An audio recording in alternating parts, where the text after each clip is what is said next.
care if Brittany and Ashley and Brie and Pri are not close. You just don't do that. Like, do you girls have no friends that you have to invite a random man to go on your girls trip? Like, do you really have no self-esteem that you need to find it in a man like Devontae?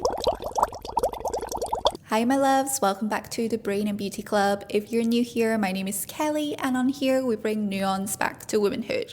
So I just finished watching Love is Blind season 10, and what can I say? It really shows that some men are trash, but we already know that, and it's not our job to fix them. It's our job to recognize them and stay away from them. But more importantly, this season showed us that in 2026, we still have Pickmeishas that will flock to below bare minimum low effort men for validation instead of sticking up for their girlfriends. But before we get into all of this, I need you to hit the like and subscribe button so that more people can join our conversation. Now that's out of the way, let's get into it. If Love is Blind season 10 showed us anything, it is that these alpha bros really do exist in the real world, unfortunately. They might seem charming for the first 3 seconds, like Alex and Chris did, but here's how you can tell that you should stay away from them as soon as they open their mouth. Number 1, starting off strong, he mentions anything to do with manosphere influencers. That is your cue to run. Number 2, he describes himself as alpha or refers to others as beta. Number 3, he wants a submissive girlfriend or wife. Number 4, he wants to guide you and help you grow and show you the world. Number 5, he is unemployed, but of course he won't say that he's unemployed, so he'll tell you something like he is doing day trading, aka glorified gambling, or that he's in financial sales, he's in crypto, he's a digital nomad. All of these are just code names for unemployment, okay? Number 6, he refuses to wear a condom. Number 7, he tells you out loud that he is confident. Number 7, he tells you out loud that he is very deep. Number 9, he tells you that he's into stoicism and he reads Nietzsche. First and foremost, Nietzsche was in fact not a Stoic. He was very critical of Stoicism, so I'll just leave it at that. Number 10, he brags about how much money he makes. Number 11, he brags about how much money he makes, but worse, his lifestyle and financial situation doesn't align with what he claims. And number 12, he attempts to bring you down in the name of honesty, such as, oh, I'm used to dating supermodels, so you're not really my usual type, but I'm willing to give it a try anyway. Or the infamous line from Chris telling Jess that he is struggling with the physical attraction because he needs his woman to do CrossFit and shit, or I don't know, fucking Pilates every day. But then he still claims that he wants to give it a try. If God forbid you ever come across one of these alpha bro species in the real world, run for your life.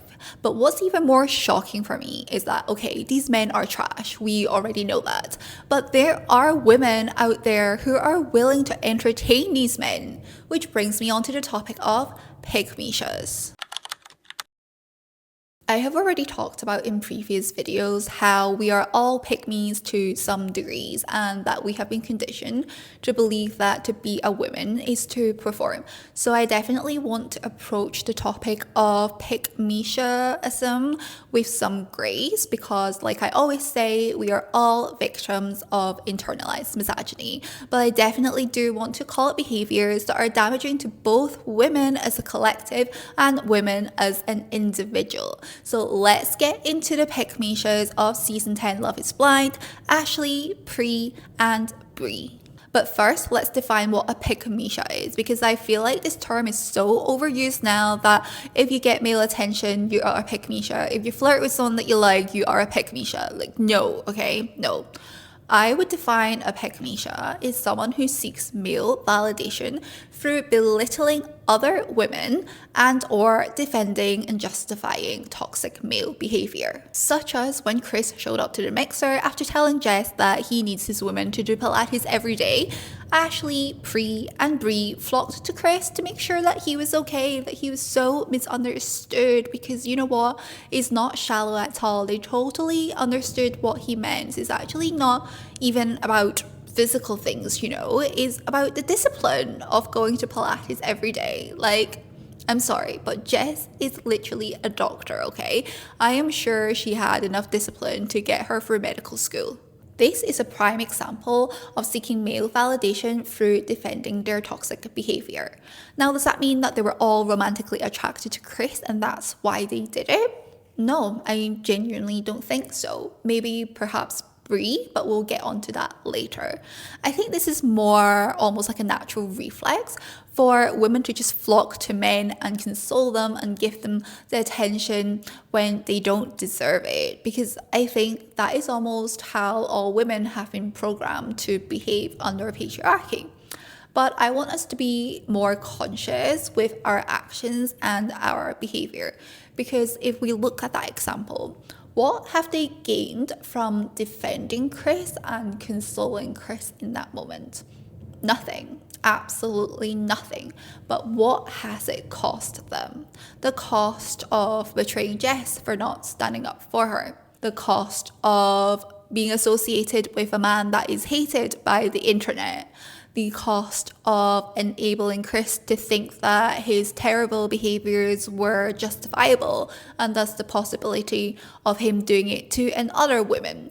The cost of enabling Chris to degrade women when they are women themselves. When you behave as a Pickmeisha, you are doing harm to women as a collective because you're enabling behaviours from men that harm women. And if you're too selfish to care about that, let's talk about it on an individual level. Did you get picked yet? In Brie's case, yeah, I guess Chris did pick her. He said that he wanted to alpha her because apparently Connor, the man that she was engaged to, is too much of a beta.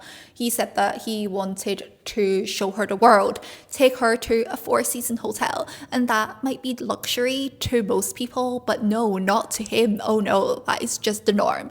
And in my opinion, Brie was absolutely loving it. Until he said, "You and I would be great as buddies." And that was the moment that she realised she was in fact not special. What he did to Jess, the humiliation, the degradation, he will do to her. And I mean, is it even surprising? You are entertaining a man who openly disrespects women and you expect him to respect you, who are also women? I mean, it's not that hard here. Let's use our brains, okay? It was later revealed during the reunion that Ashley, Pri, and Brie, the same 3 girls that entertained Chris, also entertained another man, Devontae, by inviting him to join them on their girls' trip after he just broke up with his then fiancée, Brittany. And it was really apparent that Devontae strung Brittany along this whole time. So what do we have here? We have a man, Devontae, who's clearly not a good man, the kind of man that we should run away from. And we have Ashley, Pri, and Brie once again seeking male validation through defending toxic male behaviour and possibly belittling other women. And in this case, most probably Brittany. What I find interesting is that Ashley's ex-fiancé, Alex, has openly talked about how he finds Brittany attractive and that Ashley isn't really his usual type.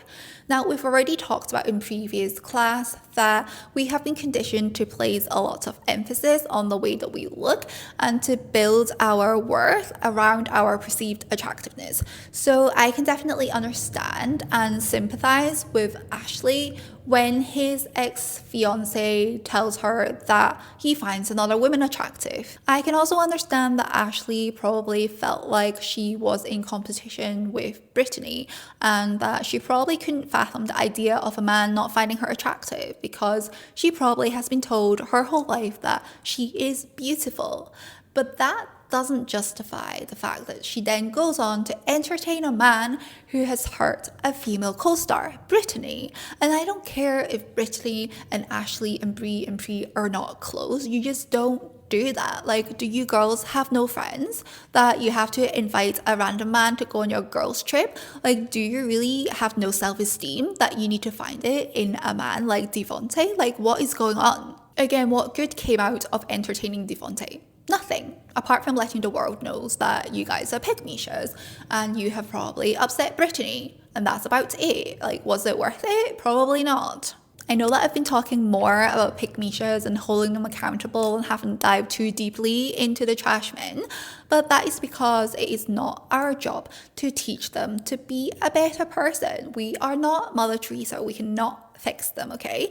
So what we can do is to learn to recognize that they are trash and leave them alone, hence the male loneliness epidemic.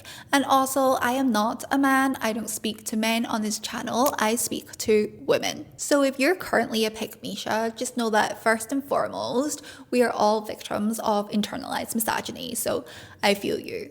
But second of all, know that when you engage in pick me behaviors, no women wins, including yourself, as we can see from the Ashley Pre and Bree case study. When you waste your energy on pick me behaviors entertaining trash men, you are harming women collectively, and you are also harming yourself because, surprise, surprise, you are also a woman. And that's all I have for you today. Remember, softness isn't about shrinking. You can be delicate in your presence and powerful in your mind. I will see you here next Wednesday. Bye.